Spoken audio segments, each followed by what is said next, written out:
नमस्कार, मैं हूं दीपक एंड आप देख रहे हैं DSK talks. Big boss Marathi season 3 का ये वीकेंड चावड़ी एपिसोड जो कि सेकंड लास्ट वीकेंड चावड़ी है। इसके बाद नेक्स्ट वीक लास्ट वीकेंड चावड़ी होगा और उसके बाद तो फिनाले हो जाएगा, जहां देखना होगा कि विशाल, जय, विकास, मीनल, उत्कर्ष में कौन होता है जो कि ट्रॉफी उठाता है। एंड आई एम श्योर आपको पता होगा कि बिग बॉस मराठी सीजन 3 के घर के अंदर फिलहाल 8 लोग हैं, लेकिन 8 में से एक बंदी का एलिमिनेशन हो चुका है। तो हम 7-8 है नहीं, अब हम 7-7 है और देखना इंटरेस्टिंग होगा। ये 7 के 7 फिनाले में जाते हैं या 7 से 6 फिनाले में जाते हैं, क्योंकि हमने पिछले सीजन में देखा टॉप 6 को फिनाले वीक में ले जाने की प्रथा रही है, लेकिन यहाँ 8 लोग थे, 8 में से 7 हो गए, 7 से 6 होंगे या फिर 7 के 7 फिनाले में जाएंगे। और ये देखने लायक बात होगी। ये जो वीकेंड चावड़ी था ये काफी एकदम ठुस-मुस वाला, एकदम ठंडा वाला वीकेंड चावड़ी था, जबकि ये वीक काफी अच्छा था। डिक्टेटरशिप वाली टास्क चल रही थी, जहां पर हुकुम शाही अपना प्रचंड पर थी और ये तृप्ति जैसे किस कदर चिल्लाती थी। वो महेश मांजरेकर साहब ने एक तंज भी मारा कि बाजू के सेट पर बिग बॉस हिंदी का शूट वगैरह चलता रहता है, वहां से आवाज आ रही थी कि भाई कौन आ गई ये दानव या कौन ये ताड़का उतर के आ गई है। मतलब इस कदर ये चिल्ला रही थी कि कान से खून निकल रहा था। इनकी आवाज बिल्कुल वैसी थी जैसे कुंग-फू हसल पिक्चर में शेरनी की दहाड़, मतलब वैसे चिल्लाती कि पूरे मतलब घर बिल्डिंग सब उड़ा के रख देती। तो ये तृप्ति देसाई ने डिक्टेटरशिप को कुछ ज्यादा ही सीरियसली ले लिया था। एंड आई थिंक जो भी मैंने रिव्यू करे इस वीक, मैंने एक पॉइंट हाईलाइट किया था कि ये जो बाहर से ये जो 3 आए हैं दानव, जिन्हें राक्षस भी बोला था, ये जो लिलीपुट साम्राज्य के जो महाराज थे, ये तीनों ये खुन्नस ज्यादा निकाल रहे थे। ये टास्क तो ठीक है, लेकिन अपनी खुन्नस निकाल रहे थे। जैसे कि आदेश बार बार सबसे पैर धुलवा रहा था और ये लोग फेयर नहीं थे। ये लोग अपने अपने ग्रजेस लेकर के आए थे। जैसे कि आदेश के बारे में मैंने भी कहा और यहाँ महेश मांजरेकर साहब भी कह रहे थे कि तू फेयर नहीं था। हमने देखा कि आदेश एक फिक्स पैटर्न फॉलो कर रहा था। वो जो जय, उत्कर्ष या मतलब मीरा, इन लोगों को कुछ ज्यादा ही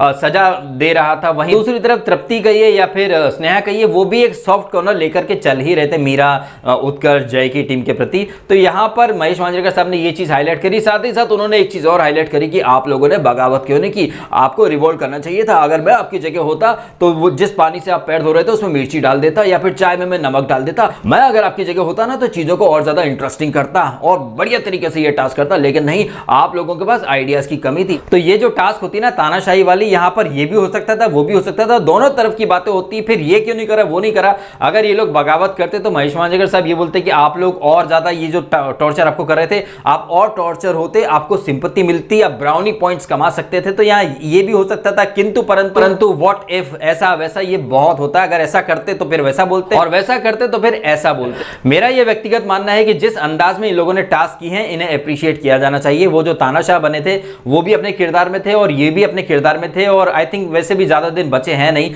तो सब अब थोड़े से क्या है रिलैक्स हो चुके हैं। तो आई डोंट थिंक कि यहां पर महेश मांजरेकर साहब जिस अंदाज में कह रहे थे कि बगावत क्यों नहीं की, बगावत करते तो फिर आप कुछ और बोलते थे कि फिनाले वीक आ रहा है, आपको और सिंपैथी बटोरनी थी, पब्लिक और वोट करती। तो यहां पर महेश मांजरेकर साहब की ये जो बातें, ये पता नहीं क्यों मुझे एक स्क्रिप्ट का पार्ट लगी थी। जैसे वो मीनल को भी बैश कर रहे थे कि भाई तू खुद को सुपीरियर समझती है, विशाल को तूने कैप्टनसी के लायक नहीं समझा। आपने तुम्हारी थोड़ी तारीफ क्या कर दी, तुम्हारे तो सुरखाब के पर निकला है, खुद को तुम सक्सेस के साथ आसमान पर मानने लग गई हो। ब्रेक के दौरान तूने ऐसा बोला वैसा बोला। महेश मांजरेकर साहब ने आज तो ब्रेक के दौरान जो बातें मीनल ने की हैं वो हाईलाइट कर दी, लेकिन पीछे के दिनों में कई सारी बातें ब्रेक के दौरान हुई हैं। अगर हम थोड़ा पीछे चले तो हम देखते हैं कि आई थिंक 4-5 वीकेंड पहले महेश मांजरेकर साहब ने उत्कर्ष को और जय को झाड़ा था, मीरा को भी झाड़ा था, बुगु बुगु उर्फ गायत्री को भी झाड़ा था।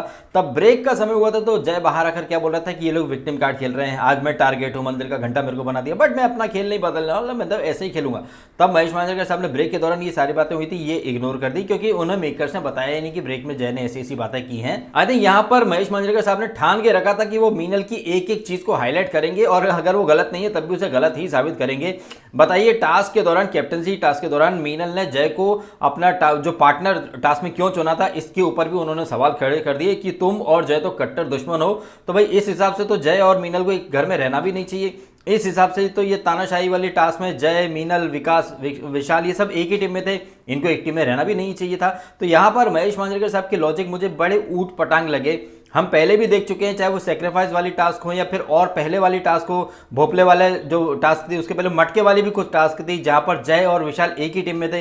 ये भी तो कट्टर दुश्मन है, पर ये एक टीम में क्यों साथ में खेल रहे थे। और हमने पहले भी देखा है जब उत्कर्ष ने आई थिंक सेकेंड वीक में विशाल को अपना वो बॉक्स बचाने के लिए आमंत्रित किया था एज अ पार्टनर। तो यहाँ पर ऐसा नहीं है कि अकेली मीनल है जिसने दूसरी टीम के बंदे को अपना पार्टनर बनाया हो। यहाँ पर ये चीजें पहले से होती आई हैं, लेकिन महेश मांजरेकर साहब ने तब ये चीज़ें कभी भी हाईलाइट नहीं की। बट अब यहाँ पर जबकि फिनाले आने वाला है तब सडनली आप मीनल को ज़बरदस्ती टारगेट कर रहे हो।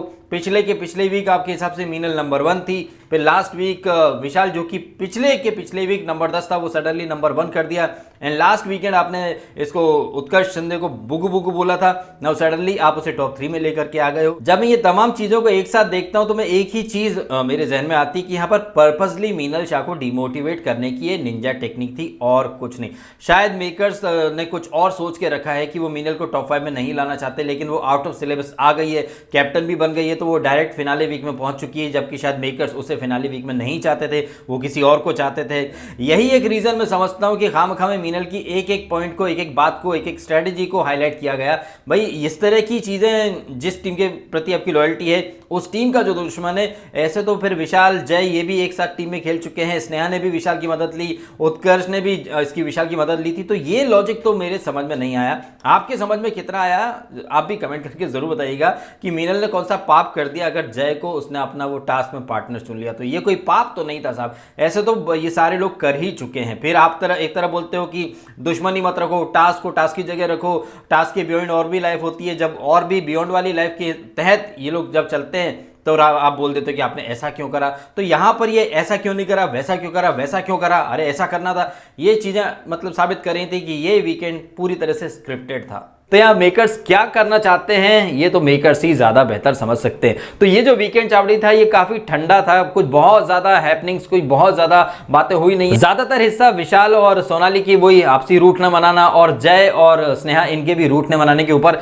ज्यादा तवज्जो दी गई है। जय को काफी डिग्निफाइड बोला गया है एंड एक्चुअली में जय ने काफी डिसेंसी एंड डिग्निटी के साथ चीजों को हैंडल किया है। स्नेहा आई तो थी यहाँ पर जय को एक्सपोज करने, कुछ हद तक एक्सपोज किया भी, लेकिन कहीं ना कहीं वो खुद भी एक्सपोज हो गई हैं, क्योंकि ताली हमेशा एक हाथ से तो नहीं बजती है। अगर जय ने आपके इमोशन के साथ खेला है, आपका इस्तेमाल किया है, तो कहीं ना कहीं आप भी तो इस्तेमाल होना ही चाहती थी। महेश मांजरेकर साहब जब आप घर के अंदर थी तब महेश मांजरेकर साहब ने आपको कई बार बताया था कि स्नेहा अपने ओपिनियन रखो, अपने अंदाज में खेलो, कब तक आप शेडो में चलोगी, लेकिन तब तो आपको जय बहुत पसंद आता था। तो यहां पर स्नेहा को समझाने की कोशिश की है, लेकिन महेश मांजरेकर साहब ने जैसे वो टूथपेस्ट वाला एग्जांपल दिया था कि तूने पेस्ट निकाल दिया, बट आई कैन से कि ये बाहर निकल चुका था, it's looking very messy. So basically I am not saying कि यू वर रॉन्ग, बट मैं मेरा ओपिनियन तो दे सकता हूं। तो स्नेहा ने भी कैसे पकड़ लिया उत्कर्ष के बारे में कुछ शिंदे शाही और इस तरह की जो बातें हो रही थी, तो स्नेहा ने भी बोला कि sir even I have my right to express my feelings. So यहां पर स्नेहा कहीं ना कहीं बार बार एक टसल लेने की कोशिश करती है। महेश मांजरेकर साहब को उन्हीं के अंदाज में वो जवाब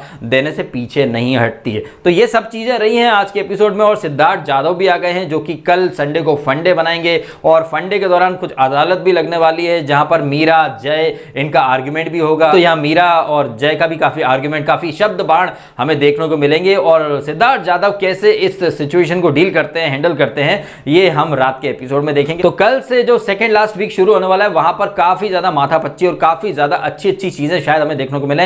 ये जो रेस होगी, कैसे लोग सेल्फिश होते हैं, कैसे ग्रुप छोड़ते हैं, कैसे खुद को सुपीरियर और दूसरे को एक्सपोज करते हैं, ये सारी चीजें हमें टिकट टू फिनाले वीक में देखने को मिल जाएंगी, जो कि कल से स्टार्ट होगा। आप कमेंट करके जरूर बताइएगा कि आपको नहीं लग रहा कि हाँ महेश मांजरेकर ने जिस तरीके से आज होस्टिंग की है ये कहीं ना कहीं मुझे थोड़ा सा स्क्रिप्टेड लगा है। मीनल को वो पिछले वीक तक काफी अप्रिशिएट करते थे, लेकिन सडनली उसको बेस्ट किया, और पिछले वीक इन्होंने उत्कर्ष को बुगु बुगु बोला था कि तेरा तो कोई गेम है नहीं, तू तो इसके जय के साथ में चलता रहता है, क्या ट्रॉफी भी जय को पकड़ा देगा ना। सडनली उत्कर्ष को इन्होंने कहा कि भाई तू तो टॉप 3 के अंदर आ गया है। और ये जो तानाशाही वाली जो टास्क चल रही थी, क्या आपको नहीं लगता कि अगर ये लोग बगावत करते और काम करने से मना कर देते तो महेश मांजरेकर साहब कुछ और बोलते कि आप लोग अगर इनकी बात मानते तो आपको सिंपैथी मिलती, वोट मिलते। तो चित भी अपनी पट भी अपनी वाला तेवर मुझे देखने को मिला है महेश मांजरेकर साहब का। आपको क्या लगता है कमेंट करके जरूर बताइएगा, और यदि आपको ये वीडियो अच्छा लगा है तो वीडियो को लाइक करें, कमेंट करें, शेयर करें और करें सब्सक्राइब डीएसके टॉक्स को यदि आपने नहीं किया तो। आपने समय निकाला और ये वीडियो देखा, आपका बहुत बहुत धन्यवाद। Thank you.